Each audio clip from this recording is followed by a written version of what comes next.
For the main topic today, we are covering my top 10 tips to best financially protect your child, not only today, but into their future.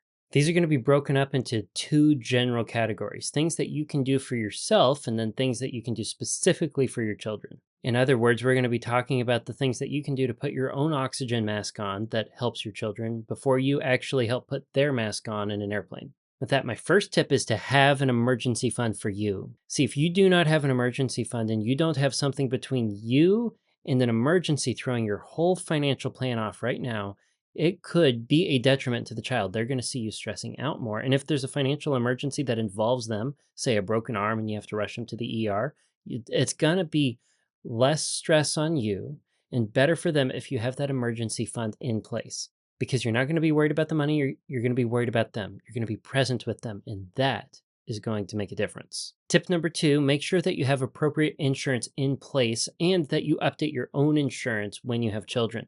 For example, if you have a teenager, make sure they have good, healthy auto insurance. Auto insurance, especially for boys, is so incredibly expensive, but if you were to cut back on the coverage in order to make it affordable, you could be putting your children at significant undue risk, your children and you. When it comes to health insurance, you want to make sure that you have a good health insurance plan or alternative that's going to cover you so that if there's a broken arm and you rush them to the ER, you're able to cover what you can up to a deductible, and then insurance kicks in and carries the rest of the medical care through to the end.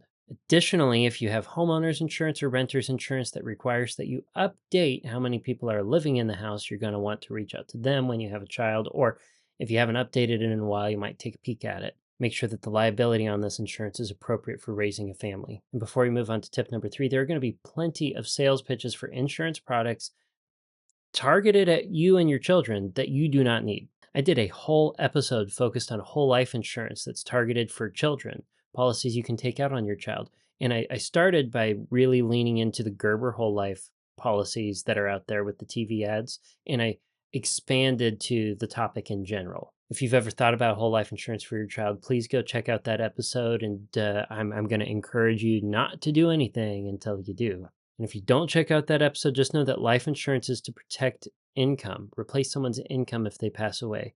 And children don't have income. I want you to understand what the purpose of such a policy would be. And I want you to understand that if you have an emergency fund, is that going to be enough to pay for a funeral if that's the kind of thing that is being marketed to you that you find appealing? Now, let's move on to tip number 3, budget with your children. And I'm not just talking about working a budget for them with them. I'm talking about getting them involved in the conversation that you have with your budget meetings. Now, don't get me wrong, children do not get a vote when it comes to the budget meeting between you and your spouse. You need to still have that time. But what I want you to do is, as is age appropriate, expose them to the normality of budgeting together. Expose them to the normal money conversations that you have as a family. That way, budgeting can start to feel normal. And it can start to feel like something that isn't scary. Talking about money in general can feel less taboo if we simply introduce these topics where it's organically appropriate. Okay, tip number 4, this is an extension of tip number 3. As you're talking about investing, talk to your children about investing. Investing is a scary thing because we just don't talk about it a lot in the average household. If we talk to our children about investing, it's going to make it feel more normal. And by the time they hit an age where they can actually start investing, doing it intentionally, they're going to be able to approach investing with enthusiasm instead of fear. Now, I've got one more thing that you can do with your own personal financial life that kind of focuses on you that really helps the kids, and that's going to be get them involved around tax season. I'm not saying to put any responsibility on them, but talk about taxes. Show them what happens when you're filing your taxes. Show them the process that you have to go through. If you ever get audited, make sure that they're aware of what's going on if it's appropriate for their age, and just help them understand that this is part of life. In the education system today, personal finance is not taught very well everywhere. And that's definitely true when it comes to budgeting, investing, and taxes. So when you have these topics and you're working through them, It's your responsibility as a parent to make sure that you take those learning opportunities and translate them to your children so that they can take that and run with it when it's their turn to start making decisions in their adult lives. Okay, tip number 6, and that's going to refer to last week's episode 401 Kid. Hope-filled financial footstep number 6 is stellar if you want to encourage your children to build good saving habits, to grow in frugality, and to achieve really large savings goals with your help. 401 Kid basically has you offering a match to your children with a limit for goals you approve of, like higher education or buying a car. And this is really the start of you putting their oxygen mask on by being able to contribute financially to their future while also enhancing their ability to manage money, enhancing their ability to relate with money in a healthy manner. And for many of you, 401 Kid is going to involve saving for some form of higher education. So for tip number 7, please talk to your children about not going deeply into debt. I think it's absolutely crazy that we have 17, 18, 19-year-olds who are going to college, taking out tens of thousands of dollars in debt, and not fully emotionally or intellectually grasping what that's going to do for their financial future. Help your children understand what debt can do to them. Help them understand the dangers of debt and encourage them to do everything they can to remain debt free. When I was in college, I did not have a car loan. I did not have student loans. I graduated debt free and owned my car outright when I got into the bigger working world. I was recently asked, what did I do to set myself up for the financial success that I have already achieved before I turned 30? And my number one first answer was avoiding debt through the season of my higher education. Reason being, if I came out with tens of thousands of dollars or hundreds of thousands of dollars in student loans, I would be starting behind the 8 ball. Instead of being able to plan for my financial future, I'd be working on digging myself out of that hole.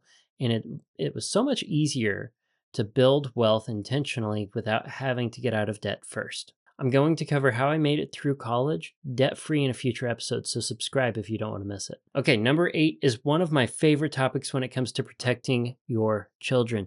This one comes down to identity theft. I've mentioned it on the podcast before, but please, for the love of all things good and decent, freeze your minors' credit. If you freeze their credit, you go to all the different credit bureaus, TransUnion, Equifax, and Experian, and you freeze their credit, no one is going to be able to somehow get their social security number and open up an account in their name. Or at the very least, it's going to become significantly harder for an identity thief to take out debt in your child's name. I think the stats were incredible on how many children by the age of 18 have had their identity stolen and have had money taken out that is just trashing their credit history. Talk about starting behind the 8 ball. This is something that you can do that just takes a little bit of time and intentionality to sincerely protect your children's future, financial and otherwise. As you embark on that, though, make sure that you save the information that is required to unfreeze that credit in the future so that your children have the ability,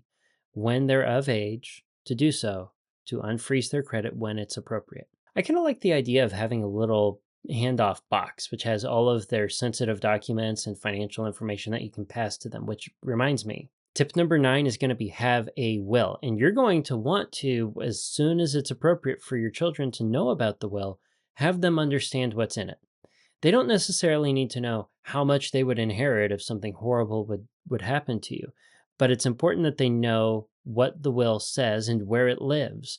And as they're growing up, as they move out of the house, it's going to be important for them to know what the latest version of your will is. When they still live with you as minors, one thing you can put in a will that's very helpful for protecting your children is who's going to take care of them if something awful were to happen to you and or your spouse. For my 2 sons, we have godparents picked out that are designated as the primary and secondary caretakers if something were to happen to Amanda and I. And as a part of our plan for having these godparents take care of our children if something were to happen to us, we have set our contingent beneficiaries for life insurance to be those godparents.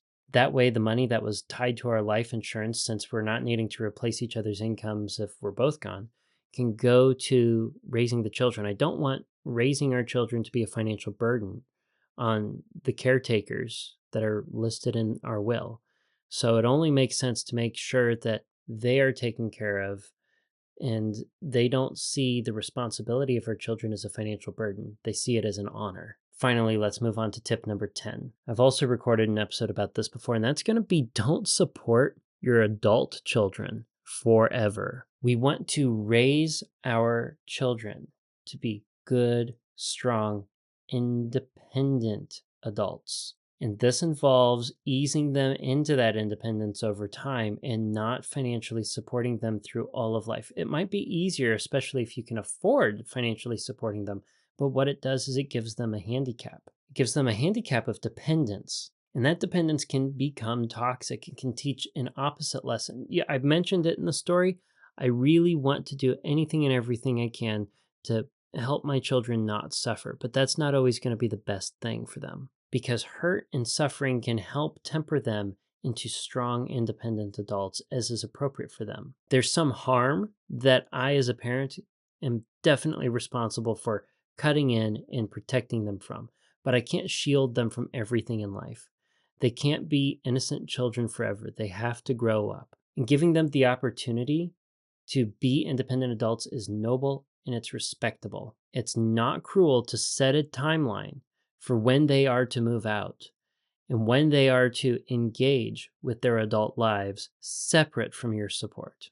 In fact, I think it's a rather loving thing to do. Just make sure that you make your expectations clear, communicate well about them so that they know that this is coming and they are encouraged to plan for it. With that, I want to know, were there any tips or any actions that you've taken to protect children, financially or otherwise, that I didn't cover in today's episode? If so, please leave them in the comments below so we can all learn from them. And until next week, until next Tuesday, budget bravely and enjoy your hope-filled financial future.